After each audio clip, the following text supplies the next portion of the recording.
I suspect every minister would be able to tell a tale or two about wedding ceremonies that were somewhat late. It's pretty much standard for them to be a few minutes late, especially in the city, as traffic and other mishaps can easily throw off the best laid route and family plans. The longest delay I ever faced was about 3 hours in length. The organist played for an hour without any sign of the bride. And as this was in the days before cell phones, otherwise known as BC, there was no way to find out what was the cause of the delay. Finally, several family cars, nicely decorated with artificial flowers, rushed up to the curb, and we all breathed a sigh of relief. Everyone jumped out of the cars and lined up for the grand entrance, only to discover that the bride was missing. Each driver had assumed that one of the other drivers was bringing the bride to the church, and she got left behind, and there was a big festival in town, and the traffic was horrendous.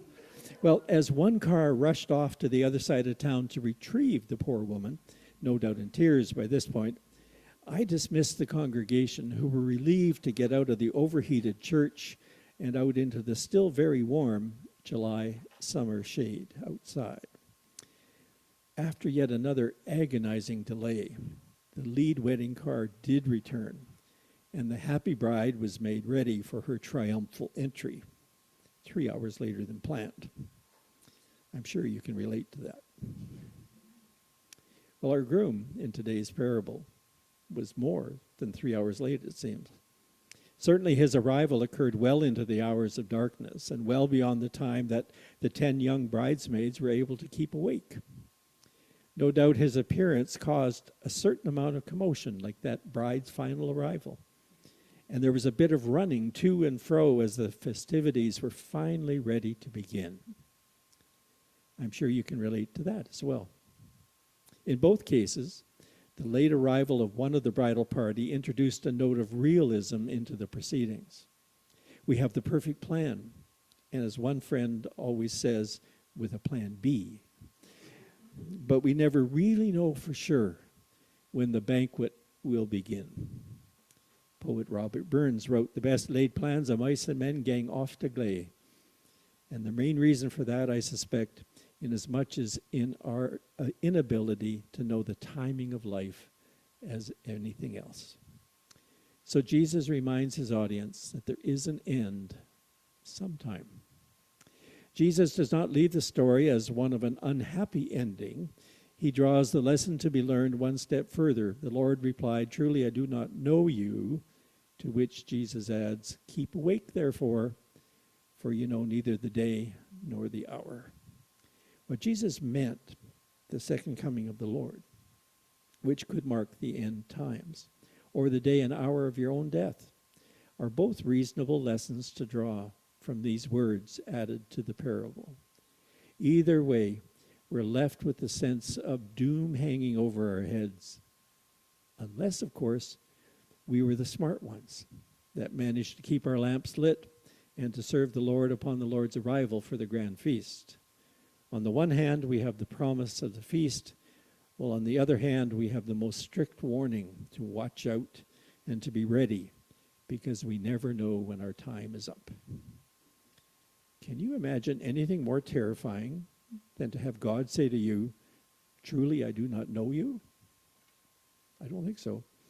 Well, as Professor Elizabeth Johnson points out, haven't we all been guilty of poor planning at one time or another? Haven't we all found ourselves on the wrong side of a locked door?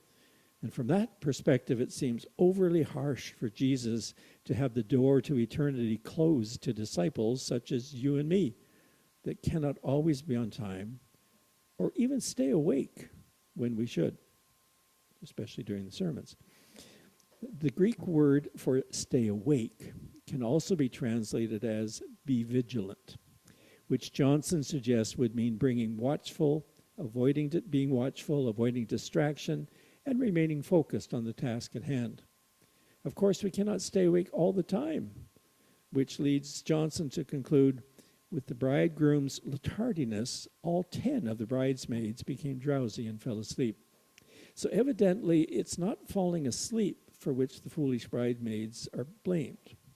Johnson then goes on to make one of the most helpful commentaries on this passage that I've seen, in which he suggests they were foolish because they acted as if their primary job was to have oil in their lamps, when this was only a means to an end. Their primary job was to welcome the bridegroom and accompany the bridal party with joy. And because they got distracted with secondary concerns, they missed the bridegroom's arrival and missed the party. One of my favorite theologians, Professor Rolf Jacobson, suggests that this parable has some hard truths in it, not the least of which is what it says about who we are right now in our own communities and our own faith journey. It's easy to say we act as if there's no tomorrow. But when you look at what we're doing to the environment, the air, and especially the waters of the world, maybe this is the right thing to say. We act as if there's no tomorrow because we're confident that we can get there just in the nick of time to stop the pollution that is slowly consuming our planet from going a step too far. We're like the young man in the television commercial a few years ago that I love and still laugh at every time I think of it. It's a commercial for Go Transit. He's about to get on the train. He just gets through the door on time as the door closes. And then he sneaks in carefully behind his boss so as not to be late for a staff meeting. Or then we see him later arriving late for his son's hockey game, but getting there just in time to see the son shoot a goal. Well, we fly by the seat of our collective pants and live as if, perhaps hope as if, there is no tomorrow. Well, our leaders have lost a sense of what it means to lead and have sought out what it takes to win. What must I do, no matter the cost to the social fabric, to get elected? As important as it is to be elected, Johnson's point is that being elected is the secondary goal. Leading, caring for all the people, and staying focused on the common good is where the banquet is to be found, where joy is to be found. We govern as if there's no tomorrow when all around us we see the delicate nature of our democracy threatened for short-term gains and damn the consequences. Instead of working collaboratively to determine whether or not China interferes with our elections, we reject and deny measures put in place to try to answer that question. At the same time, it's somehow no longer shocking to see a union or any other organization on the front page of our newspapers facing allegations that their leaders have acted corruptly and in contravention of the very rules they're mandated to follow. Our news, our leaders, the events of our day move us to become cynical, perhaps even despondent. Well, we're tempted to wonder just what will it look like when God shows up.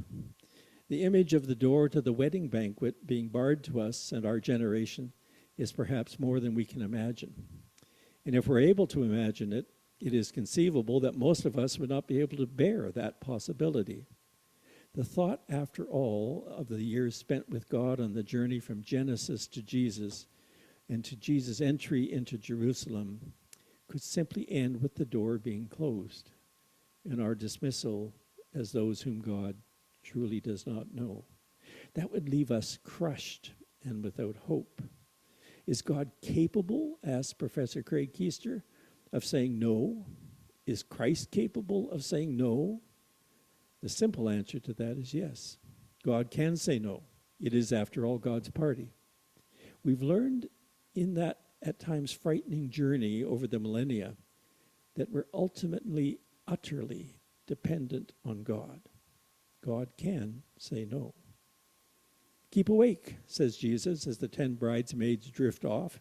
Keep awake, says Jesus, as his disciples doze off in the Garden of Gethsemane. Keep awake, keep awake, keep awake as you and I too drift off, waiting for the groom's arrival, or at least hoping to squeeze through the door before it's closed. Does Christ know, even in this parable, that he's going to have to learn to deal with people that can't keep awake.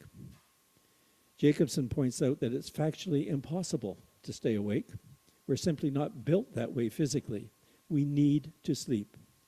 Nor is it possible to ever build up enough good works that the boss won't see us sneaking into work, nor our child see us showing up late for another game or play. Nor is it ever possible in biblical terms to earn the blessing and promises that have been part and parcel of the journey of God's people throughout the biblical story. The successes along the faithful journey have been miraculous, but the failures have been equally calamitous. We simply do not know when the banquet door will be closed, except for this. We approach both the certainty of the end times and our own unworthy role in bringing it about with this Easter morning insight. We do not understand why, but God, even though God can say no, has decided to say yes rather than no. In 2 weeks' time, we will commemorate Jesus' entry into Jerusalem. We will enter into Holy Week with all of the passion and pain which it represents. Even if we're unable to keep awake, perhaps because we're unable to keep awake, we can do so without being cynical and without being despondent. We know this. It was during that week that Jesus discovered it to be physically impossible for us to keep awake with him. His admonition to keep awake is more than we are capable of understanding without him continuing to be part of the journey. And that's the transformation we anticipate and will claim once again this Easter. Jesus has to deal with our reality of our humanity, the reality of our strengths, the reality of our weaknesses. And although the price will be incredibly high, it's a price he must ultimately pay to remind us that as long as we live, we have love. The love of God, the love of Jesus, and the love of the Spirit that invests itself in you and me, that we might always be God's people. Amen.